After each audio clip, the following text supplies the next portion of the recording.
There you go, Jensen.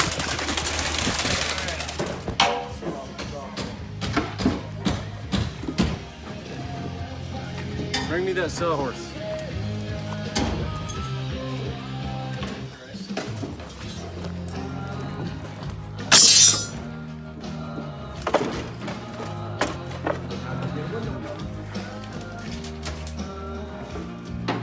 Got these tied up on here.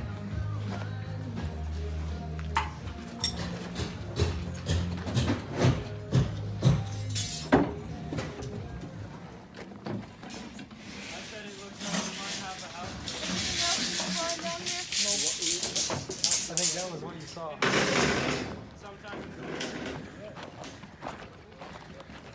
Concrete goes in between the forms, obviously.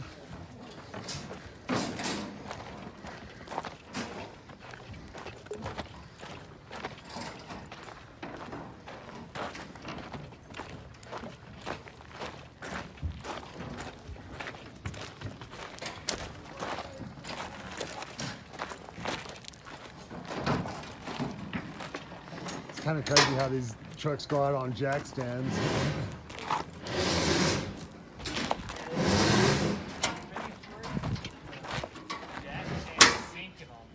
All right.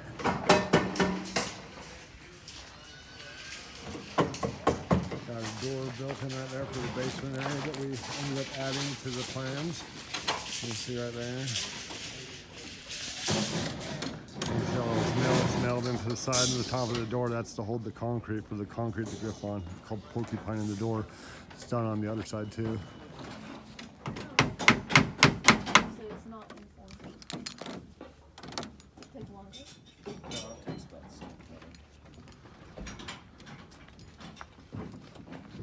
They'll probably strip this tomorrow morning.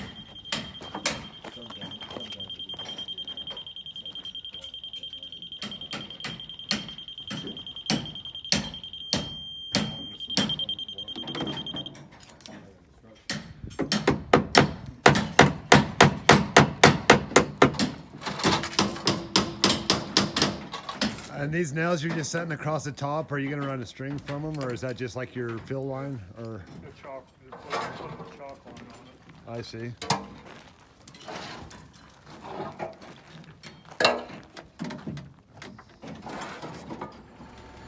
Okay, so here's our foundation. We're still, the forms are all set up, or the wall forms we're getting ready to pump out. We're still waiting on the concrete mixer truck.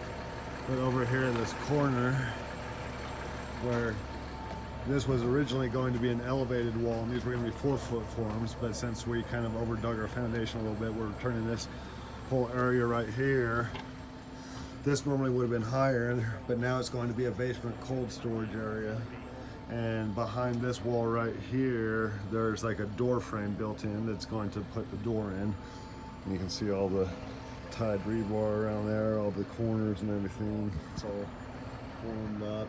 And yeah, you can see right here where we had the step up from the 8-foot wall to the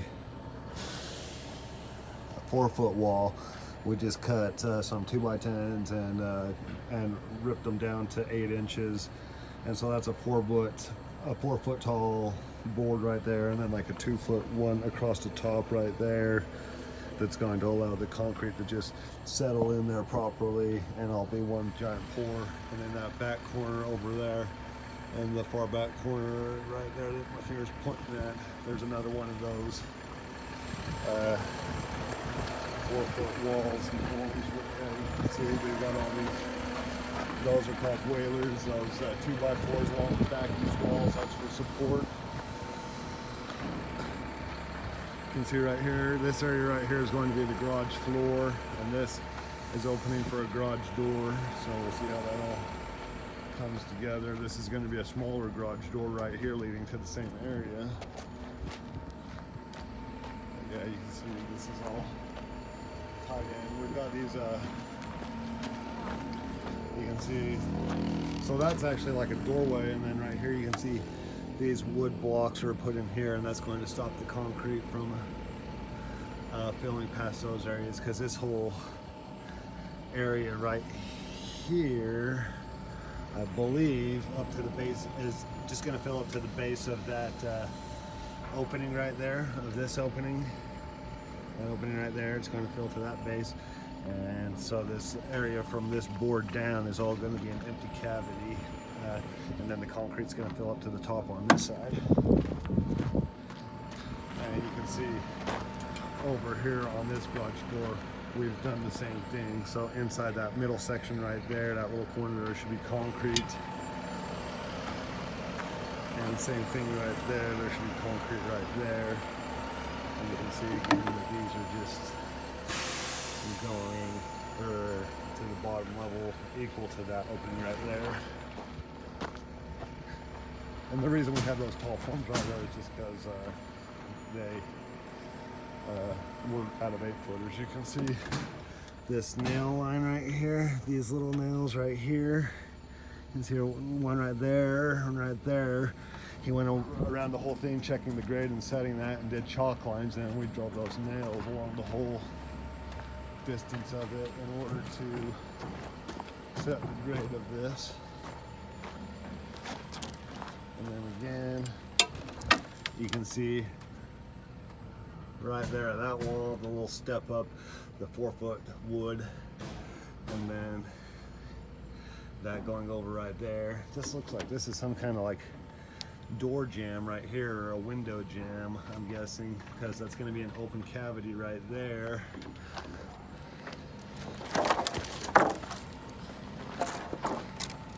And you can see on the back of those pieces of wood, all those nails, that's called porcupining it. And that's so when you pour the concrete has something to grab onto on those wood, pieces of wood. You can see right there, all those nails poking out. And on that door jamb right there that I pointed out, that's in between, it's right in this corner right there. There's a door jamb in between the wall right there. All the outsides are all porcupine nailed and stuff for the nail, for the cement to grab onto. So, and they're all going in at different angles to give stuff to grab onto. So, yep, that's one.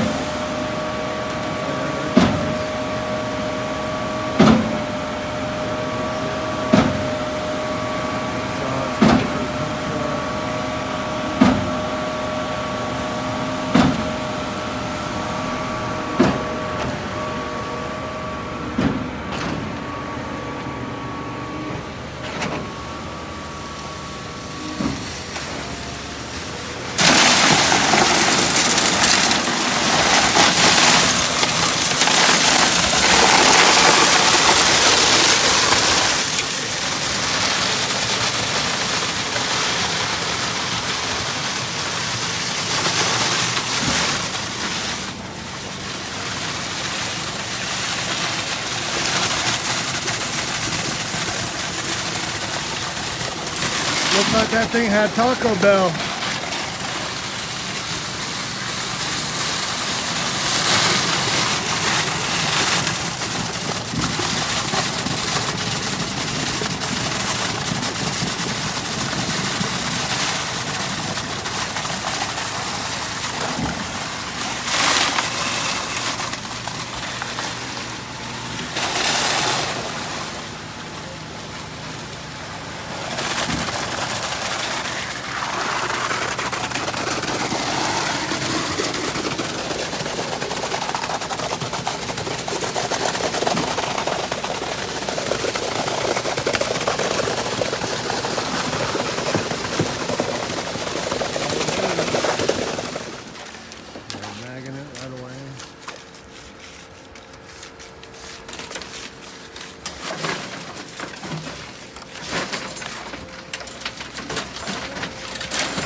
Jason.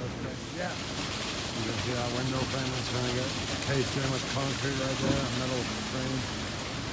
It's right on the frame cage there. I've been open for well, we just removed the concrete forms. Yeah.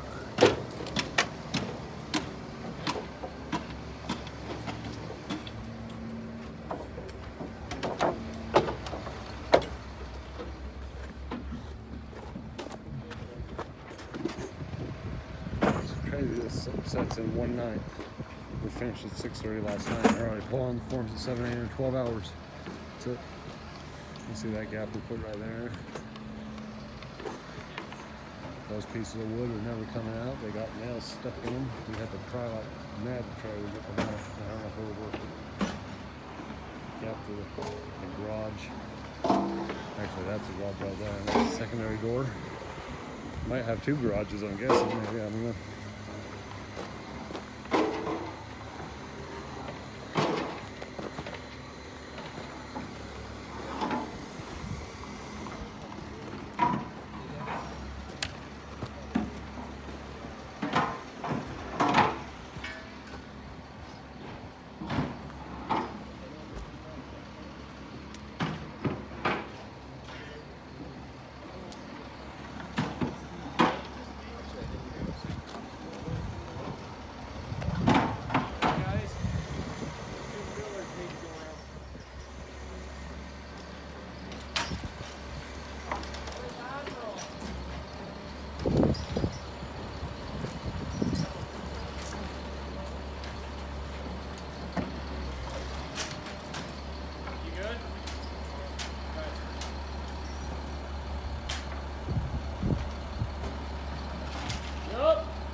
Dang, these stacks just have no bracing. It's just the chains and being stacked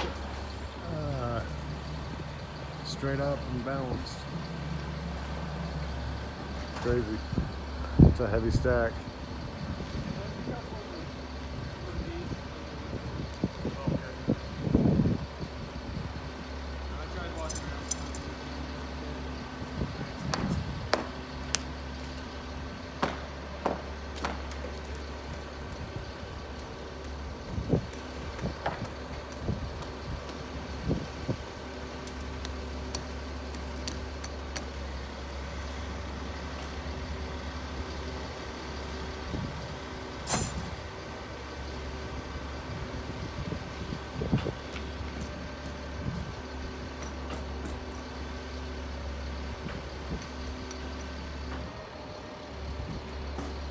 That's crazy how much weight is just hanging in the air from those chains. Okay, we're currently putting on the foundation coating. It's like tar, and first we're going through with this. What is that stuff called that you got there, Joseph? It's like roofing. Oh, was it like roofing concrete that we're going through and filling all those little metal bar holes on? You can see like right here. They've filled in some of those, but those ones weren't filled in yet. See right there, there's Before we put any a more, pipe going under the foundation to allow something to be run through. let's go. Jason, Yeah. I don't want to paint any more this way. Okay. Let's go on the inside of the garage and paint everything. Paint everything this until I get On the inside of the building. Okay. yes, until I get this out. Okay. Okay. Cool. Okay? Let's see. I'm just taking a quick posterity. Yep. Got our wire right there. See, inspector And then the right same here, guy you can who's see here. how deep our Different guy. hole is, and we got the main sewage line, that's the angled one, that's going to go underneath the foundation, and then you have the top line going up that's just the blowout line, that's the access line in case there's ever a plug or anything. Yep. But yeah, that's a deep sewer line. We've now installed window wells. These metal wells that sit below the bottoms of the windows, and they're going to sit just above the ground level of the foundation. It's pretty self-explanatory. You can see we have this bracing for the backfill to give the concrete, the wall, that back wall particularly, extra support during backfill so it doesn't bow.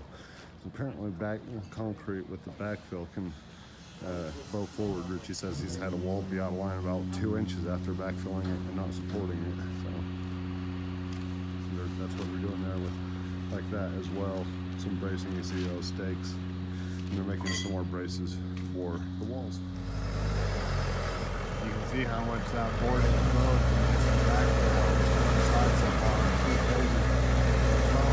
It's got an upward crown and it's twisting. Too long.